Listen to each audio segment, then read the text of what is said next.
চলুন আজকের এই ব্যাখ্যামূলক আলোচনাটি সরাসরি শুরু করা যাক।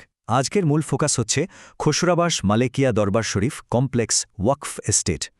যারা এই বিষয়টির খোঁজখবর রাখেন তারা জানেন যে ঐতিহাসিকভাবে এই জায়গাটির একটা অন্যরকম গুরুত্ব রয়েছে। যুগ যুগ ধরে এটি এমন একটি শান্তিময় গন্তব্য যেখানে অগণিত মানুষ একটু আধ্যাত্মিক প্রশান্তির আশায় ছুটে যান। আজ আমরা দেখব এই ঐতিহাসিক এবং আধ্যাত্মিক জায়গাটিকে কেন্দ্র করে সম্প্রতি কী ধরনের দাবি এবং আইনি বিষয়গুলো সামনে এসেছে। প্রাপ্ত তথ্য ঘাটলে যে বিষয়টি খুব সুন্দরভাবে ফুটে ওঠে তা হল এই দরবার শরীফের সুদীর্ঘ ঐতিহ্য। প্রজন্মের পর প্রজন্ম ধরে এটি স্রষ্টার নৈকট্য লাভ এবং আত্মশুদ্ধির একটি নিরাপদ আশ্রয়স্থল হিসেবেই পরিচিত। এটি কিন্তু শুধুই একটি সাধারণ স্থান নয়, বরং দীর্ঘ সময় ধরে মানুষের আধ্যাত্মিক প্রশান্তি এবং গভীর চিন্তার এক অনন্য কেন্দ্র এটি। এবার আমরা আলোচনার পরবর্তী অংশে যাব, যার শিরোনাম বিভ্রান্তি এবং মিথ্যা দাবি, একটি সিন্ডিকেটের উত্থান। এই দীর্ঘদিনের শান্তিময় পরিবেশটি কিভাবে ব্যাহত হল তা নিয়ে প্রাপ্ত তথ্যে বেশ কিছু গুরুতর অভিযোগের কথা বলা হয়েছে। জানা যায় হঠাৎ করেই সাধারণ ভক্তের ছদ্মবেশে একটি স্বার্থান্বেষী গোষ্ঠীর উদ্ভব ঘটে সেখানে। সোর্সের দাবি অনুযায়ী তারা সমাজে এক ধরনের বিষাক্ত বিভ্রান্তি ছড়াচ্ছে, সহজ সরল ভক্তদের ভুল বুঝিয়ে অর্থ সংগ্রহ করছে, এমনকি মিথ্যা মামলার ভয়ভীতিও দেখাচ্ছে। মূলত এই সুযোগ সন্ধানী চক্রটির কারণেই সেখানে এক ধরনের অস্থিরতা তৈরি হয়েছে বলে উল্লেখ করা হয়েছে। এই গোষ্ঠীটির মূল দাবির জায়গাটা খেয়াল করলে ব্যাপারটি আরও স্পষ্ট হবে। তারা বলছে, আমরাই সব করেছি, আমরা টাকা দিয়েছি, তাই এগুলো সব আমাদের। অর্থাৎ অতীতে তারা যে আর্থিক অনুদান দিয়েছে সেটার ভিত্তিতেই এই পুরো ওয়াকফ এস্টেটের ওপর তারা মালিকানা দাবি করছে। এই দাবির পেছনের চরম দুঃসাহসিকতাকেই মূলত এখানে চিহ্নিত করা হয়েছে।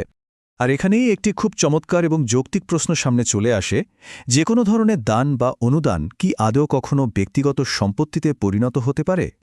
ইসলামী শরিয়া এবং দেশের প্রচলিত আইনের দৃষ্টিকোণ থেকে একটি পবিত্র স্থানে করা অনুদানের প্রকৃত অর্থ আসলে কি? চলুন সেই যৌক্তিক বিশ্লেষণটি এবার একটু মিলিয়ে দেখা যাক। এই বিষয়টি পরিষ্কার করতে আমরা এখন যুক্তির আলোকে দান প্রাত্যহিক জীবনের ৩টি উদাহরণ অংশটি দেখব। বিষয়টি সহজে বোঝার জন্য আমাদের প্রাত্যহিক জীবনের 3টি খুব সাধারণ লেনদেনের কথা ভাবা যেতে পারে। প্রথমত, আমরা যখন রোগমুক্তির আশায় কোনো ডাক্তারকে ফি দিই, সুস্থ হওয়ার পর কি সেই টাকা ফেরত চাই অথবা ওই ডাক্তারের চেম্বারের মালিকানা দাবি করি? একদমই না। একইভাবে একজন আইনজীবীকে ফি দেওয়ার পর মামলা হারুক বা জিতুক, সেই টাকা কি ফেরতযোগ্য? না। আবার শিক্ষার জন্য শিক্ষককে বেতন দেওয়ার বিনিময়ে কি কোনোদিন শিক্ষা প্রতিষ্ঠানের মালিকানা দাবি করা যায়? প্রতিটির উত্তরই হচ্ছে না। এই সহজ যুক্তিটি প্রমাণ করে যে কোনো পেশাগত ফি বা কাজের জন্য অর্থ প্রদান করলেই তার ওপর মালিকানা প্রতিষ্ঠিত হয়ে যায় না বা সেই অর্থ ফেরত চাওয়ার কোনো সুযোগ থাকে না। দৈনন্দিন জীবনের এই সহজ যুক্তিগুলো কিন্তু ধর্মীয় অনুদান বা ওয়াকফের ক্ষেত্রেও সরাসরি প্রযোজ্য।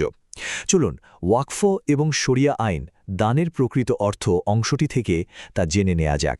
সোর্সে ওয়াকফের খুব সুনির্দিষ্ট একটি সংজ্ঞা দেয়া হয়েছে, যা অত্যন্ত গুরুত্বপূর্ণ।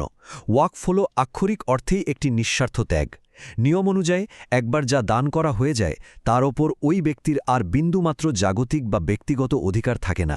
সেই সম্পদ তখন পুরোপুরি স্রষ্টার উদ্দেশ্যে এবং বৃহত্তর জনকল্যাণে উৎসর্গীকৃত হয়ে যায়। অর্থাৎ একবার দান করা সম্পদ নিজের বলে দাবি করার কোনো সুযোগই শরিয়া আইনে নেই। এবার আমরা ব্যক্তিগত দ্বন্দ্বের জায়গা থেকে বেরিয়ে এসে মূল এস্টেটের কর্মকাণ্ডের দিকে নজর দেব। মানবিক উদ্যোগ এবং ভবিষ্যৎ ব্যক্তিগত স্বার্থের ঊর্ধ্বে। বর্তমানে এই এস্টেটের ফান্ড বা আয় আসলে কিভাবে ব্যবহৃত হচ্ছে সেটি জানলে পুরো চিত্রটি বদলে যায়। সেখানে কেবল আধুনিক ও দৃষ্টিনন্দন মাজার স্থাপত্যের কাজই হচ্ছে না, বরং একটি পূর্ণাঙ্গ এতিমখানা নির্মাণ করা হয়েছে। সবচেয়ে চমৎকার ব্যাপার হলো এস্টেটের নিজস্ব আয় থেকেই এই এতিমদের আহারের ব্যবস্থা করা হচ্ছে এবং এর পাশাপাশি আরও নানাবিধ মানবিক ও সমাজসেবামূলক কার্যক্রমও চলমান রয়েছে। এটি সমাজের জন্য কতটা বিশাল ইতিবাচক প্রভাব বয়ে আনছে তা নিশ্চয়ই আর বলার অপেক্ষা রাখে না। এই বিশ্লেষণ থেকে একটি বিষয় খুব স্পষ্টভাবে বোঝা যায় যে মাজারকে সুন্দর বা সুশৃঙ্খল করার এই পুরো উদ্যোগটি কেবল বাহ্যিক সৌন্দর্য বৃদ্ধির জন্য নয়, বরং এটি মূলত একটি বিশাল মানবিক কাঠামোগত উন্নয়নের অংশ। এখানে খুব নিরপেক্ষভাবে এ বার্তাটি দেওয়া হয়েছে, যেন কেউ মিথ্যা দাবিতে বিভ্রান্ত না হন। এস্টেটের প্রতিটি কাজই বৃহত্তর মানবিক লক্ষ্যকে সামনে রেখে এগিয়ে যাচ্ছে। ঠিক এই পর্যায়ে এসে একটি অত্যন্ত শক্তিশালী এবং সুন্দর বার্তা তুলে ধরা হয়েছে। সম্পদ নয়, ঈমান আর আমলই মানুষের প্রকৃত পরিচয়। এটি মূলত যারা প্রকৃত অর্থেই ভক্তি বা শ্রদ্ধা ধারণ করেন তাদের প্রতি একটি আহ্বান, বস্তুগত সম্পদের মোহের ঊর্ধ্বে উঠে যেন সত্য এবং সততার পক্ষে অবস্থান নেওয়া হয়। সম্পদের অহংকার যে আধ্যাত্মিকতার পথে কোনো কাজেই আসে না, এটি তারই একটি সুস্পষ্ট প্রমাণ। আলোচনার একেবারে শেষ প্রান্তে এসে এই গভীর প্রশ্নটি আমাদের সামনে থেকে যায়, মূল লক্ষ্য কি বৃহত্তর কল্যাণ এবং সমাজসেবায় স্থির থাকবে, নাকি স্বার্থান্বেষীদের ছড়ানো বিভ্রান্তি এই মহৎ মানবিক উদ্যোগগুলোকে লাইনচ্যুত করবে?